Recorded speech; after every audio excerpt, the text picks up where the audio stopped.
This is the swim instructions for the 17th of January. They are going to need their pull buoys, those Finnis paddles, which are the pointy ones with a fin on the back of them.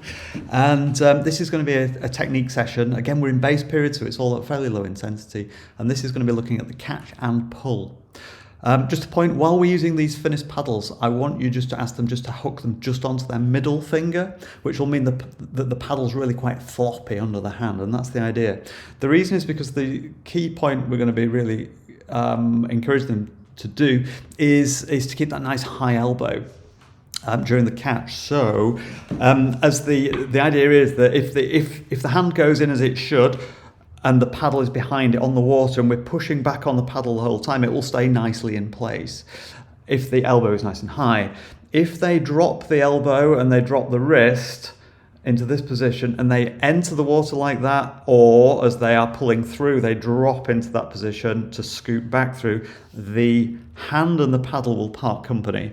And it's a really good feedback thing. So it's almost, you could almost imagine being able to swim, if you've got a good high elbow position, without any kind of attachment at all onto the hand. It's just you need that for the recovery phase of the stroke. We're just pushing that through the water all the way through and out of the back of the stroke, and it really helps us to maintain that nice high elbow position.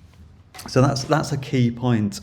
Remember as well that we're going to encourage them to keep the middle finger, the tip of the middle finger is always in motion. So as we come through the recovery, obviously through the recovery part of the stroke, it's moving, it's going to move, it's going to enter the water in that position where the wrist is high, the elbow is high. It's going to enter, we're going to be rotating the body at this point, and we're going to be extending the shoulder upwards, forwards. So as we push the shoulder forwards, the tip of the finger is still moving upwards.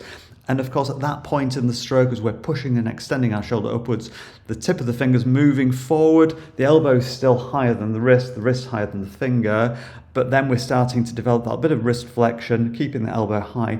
That fingertip always moves. There's pressure of the water on the palm as we push all the way through.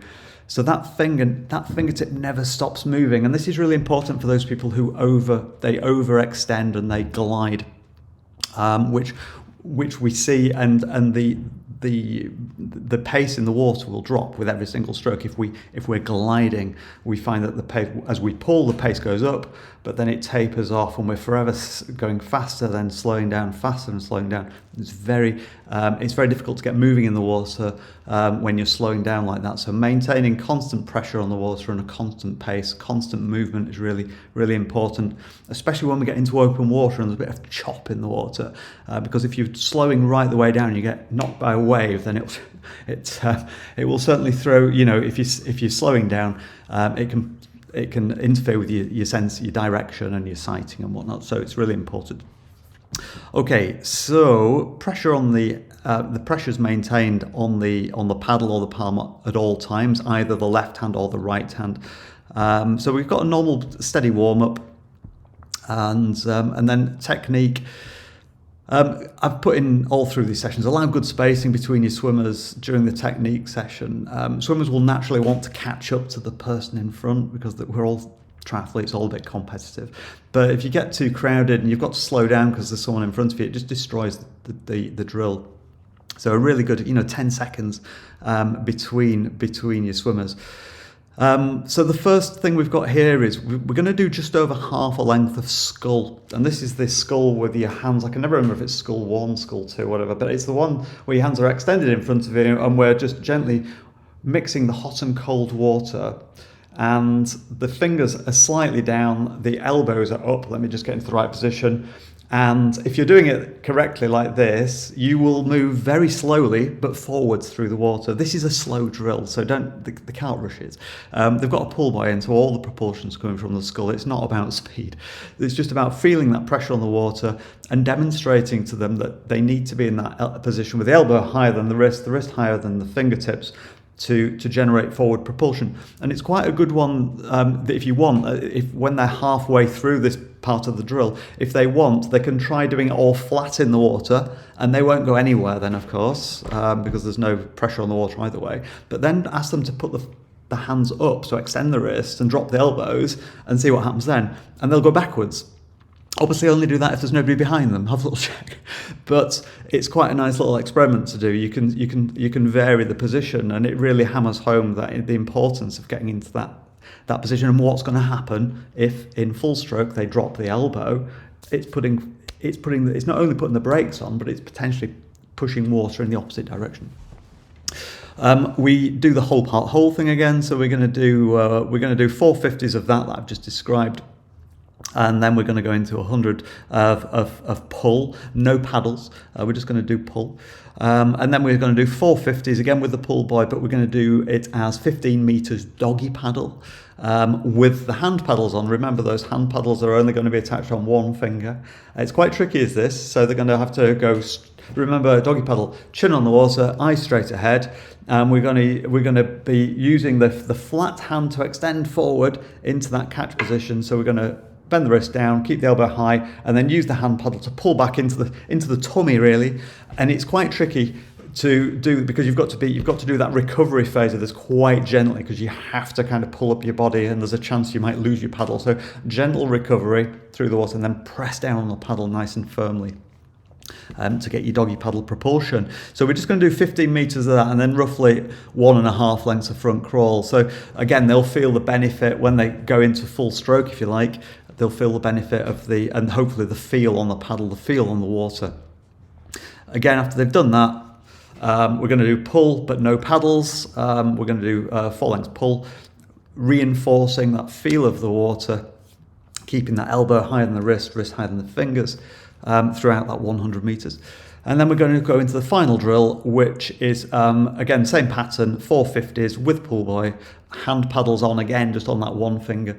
And we're going to do 15 meters. This time the drill is polo. Again, polo drill, chin on the water, eyes straight ahead. The arms come out of the water. This time it's an extension of doggy paddle. So the hands come out of the water, unlike in doggy paddle.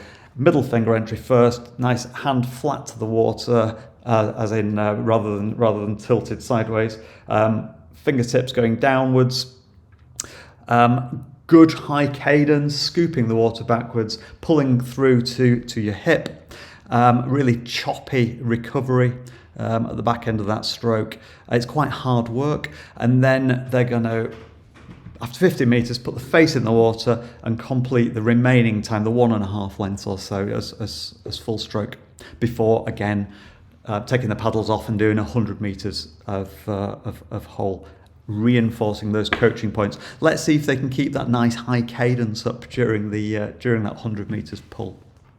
Going to move into the main set then. After that, it's quite a tough set of techniques. Technique is that quite hard work, some of those drills. So what we've got here is we've got a varied set of reps. So the lanes 1 and 2 are just going to do a 2-length swim and then a 6-length swim, and they're going to repeat that 4 times. We're going to do last in, first out, so everybody will automatically get a rest while the last swimmer comes in between those little sets. In lane 6, the longest, we're going to do a 100, a 150, then a 200 meter swim. Repeat that 4 times, again, last in, first out, so they automatically get a bit of a rest between each of those little mini sets. Okay, if there's time, we can consider lily pad racing. If you've not done that before, this is where you sit upright on a kickboard. Don't allow them to grasp the kickboard in the crease of their knee at the back. That's cheating. But they sit on the kickboard, and you just set that you get them to kind of hover near the wall, and then when you say go, they only allowed to use the hands for propulsion and see who's first to get to the flag. They go in pairs. The great thing about this in this set is that the technique you have to use to this is pretty much a scull, or you can do a little mini pull, but you have to have that high, the high elbow and keep your and high wrist if you're going to go anywhere. Summarise and then cool down as usual.